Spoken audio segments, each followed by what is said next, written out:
Om Swastiastu, perkenalkan nama saya Made Rahmat Trisara. Izinkan saya untuk mempresentasikan hasil skripsi saya yang berjudul Perancangan UI UX Aplikasi Media Terapi Mobile bagi Tenaga Pendidik Anak Autism Spectrum Disorder menggunakan framework User Centered Design. Nah, adapun 4 pokok pembahasan akan saya bahas pada kesempatan kali ini. Yang pertama adalah latar belakang, di mana akan mendefinisikan akar permasalahan. Yang kedua ada metode yang mendefinisikan alur penelitian.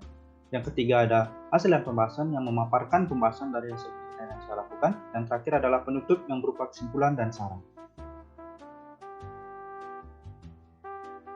Terlebih dahulu, latar belakang dari penelitian yang saya lakukan itu ada 5 poin utama. Yang pertama ada ASD, yang kedua ada teknologi mobile, yang ketiga ada UCD, yang keempat ada AAC, dan terakhir ada UI UX. Nah, di mana yang saya titik beratkan di sini adalah bagaimana saya membuat UI UX dengan anak ASD yang memiliki ketergantungan atau kesulitan dalam berkomunikasi yang memerlukan tenaga pendidik dalam membimbingnya.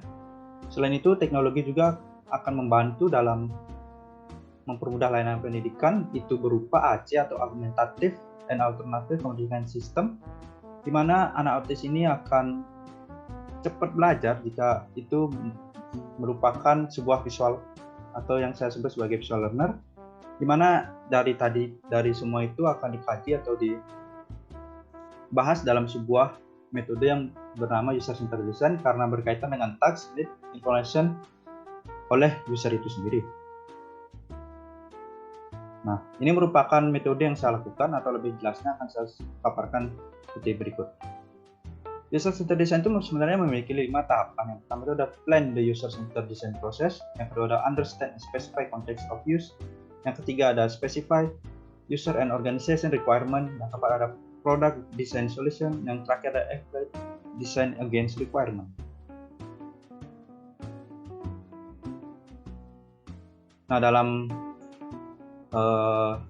kegiatan plan the user centered design process ini, apa yang saya dapatkan? Yang pertama itu ada bagaimana saya akan melakukan sebuah penelitian adalah dengan metode UCD yang sesuai dengan standar ISO 9241-210. Lalu aspek apa saja yang akan saya fokuskan di sini? Yang pertama adalah learnability, effectiveness, dan efisiensi. Dan apa hasilnya nanti, yaitu berupa prototype, high fidelity yang berbasis pada tab atau iPad interface. Nah, pada kegiatan kedua ada understand and specify context of use, di mana di sini saya melakukan 2 kegiatan. Yang pertama ada analisis aplikasi serupa. Ini itu akan digambarkan menggunakan affinity diagram yang dapat mengorek atau memaparkan permasalahan pada aplikasi serupa, di mana nantinya akan diberikan feedback oleh si user. Lalu yang kedua saya melakukan wawancara, yang hasilnya itu adalah di mana bahwa respon itu mengatakan bahwa adanya kemiripan permasalahan yang terjadi antar para responden tersebut. Kegiatan ketiga adalah specify user and organization requirement. Di sini saya melakukan 3 tahapan. Yang pertama adalah menyusun user persona, di mana itu akan berdasarkan para wawancara yang menggunakan isu empati. Lalu saya akan membuat task flow. Di sini task flow ini saya buat menggunakan aturan flowchart. Dan selanjutnya atau yang terakhir saya akan membuat task skenario-nya. Yang ini tuh didasarkan pada kebetulan dari testing yang nanti akan saya lakukan. Nah, ini merupakan produk desain solution yang saya tawarkan. Yang pertama yang di atas itu ada wireframe-nya seperti apa, dan hasilnya nanti setelah dibeli warna dan penyedotan segala macam akan menghasilkan seperti itu.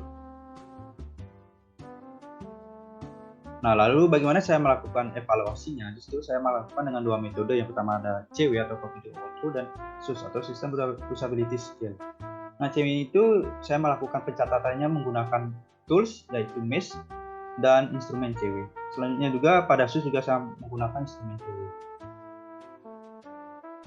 Lalu bagaimana dengan hasilnya? Untuk hasil evaluasi Cognitive Walkthrough itu menghasilkan dari ketiga aspek tersebut, mengatakan bahwa itu baik, dapat dilihat dari gambar berikut, di mana pada pengujian learnability itu setelah 3 kali percobaan akan menghasilkan learning curve yang seperti gambar tersebut, di mana itu berarti bahwa adanya penurunan pada tiap percobaan.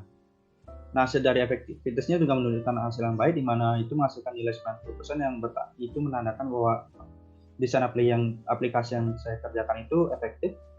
Lalu bagaimana dengan efisiensinya? Nah, untuk efisiensi itu menggunakan time based efisiensi dengan skor akhir itu sekitar 0,013 goals per second. Itu juga sudah menandakan bahwa aplikasi desain ini merupakan desain yang efisiensi.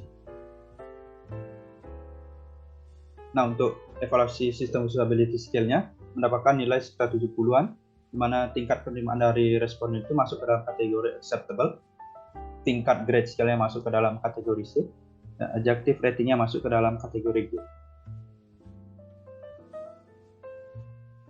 Nah, masuklah kita ke penutup, di mana itu akan menghasilkan dua, yaitu kesimpulan dan saran. Kesimpulan yang dapat saya berikan adalah desain ini sukses diimplementasikan pada interface tab atau iPad, di mana telah memenuhi aspek UI UX yang dapat menanggulangi kekurangan pada aplikasi serupa sebelumnya. Nah, hasil pengujian juga membuktikan bahwa usability testing yang dilakukan itu hasilnya menunjukkan skor yang baik dan layak untuk diimplementasikan menjadi sebuah aplikasi. Lalu saran yang dapat saya berikan adalah menambahkan perspektif penelitian seperti penggunaan anak penyandang ASD secara langsung. Yang kedua adalah penambahan metode evaluasi usability testing seperti metode heuristik. Itu akan sangat berguna karena mendapat penilaian langsung dari expert atau ahli UI UX.